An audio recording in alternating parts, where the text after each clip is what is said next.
JEE2016 में पूछा गया क्वेश्चन, सर्किट आपको पूरा दिया हुआ था, आपको ए मीटर का रीडिंग जो है वो आपको बताना था कि ए मीटर के अंदर कितना रीडिंग आएगा, यानी कि करंट आपको कैलकुलेट करना है। ए मीटर करंट मेजर करता है और साथ में आपको गिवन था कि आइडियल ए मीटर का जो रेजिस्टेंस है वो कितना है, 0 दिया हुआ है, यानी कि 0 रेजिस्टेंस, इसको काउंट नहीं करेंगे। हमने क्या किया यहाँ पर, पहले पूरे करंट का डिस्ट्रीब्यूशन बना दिया। देखिए करंट यहाँ से गया, यहाँ गया, यहाँ ही गया, यहाँ। आप देख सक रहे हैं इस लिंक के अंदर हमने करंट को नहीं भेजा है।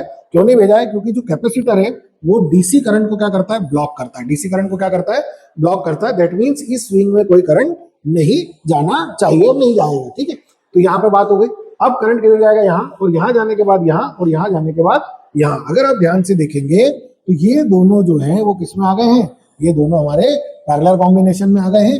और पैरेलल कॉम्बिनेशन का जो इक्विवेलेंट है वो कैसे निकालते हैं हम, दोनों का मल्टीप्लाई डिवाइडेड बाय दोनों का सम, यानी कि हमारे पास हो गया 4। वैसे तो आप 1/2 करके भी सॉल्व कर सकते थे। अब इन दोनों को हटाकर मैं एक रेजिस्टेंस यहाँ पर लगाऊंगा। देखिए कैसा बनेगा, तो इन दोनों को हटा के मैंने एक लगा दिया। अब फिर से मैं करंट के डिस्ट्रीब्यूशन पे फोकस करता हूं, ये तो मेरा फिर से बाहर हो जाएगा, और ये मेरा क्या बन गया, 4 + 4 = 8। ये क्या बन गया मेरा, 4 + 4 = 8। तो यहां पर मैंने कर दिया, ये पहले से हट चुका है।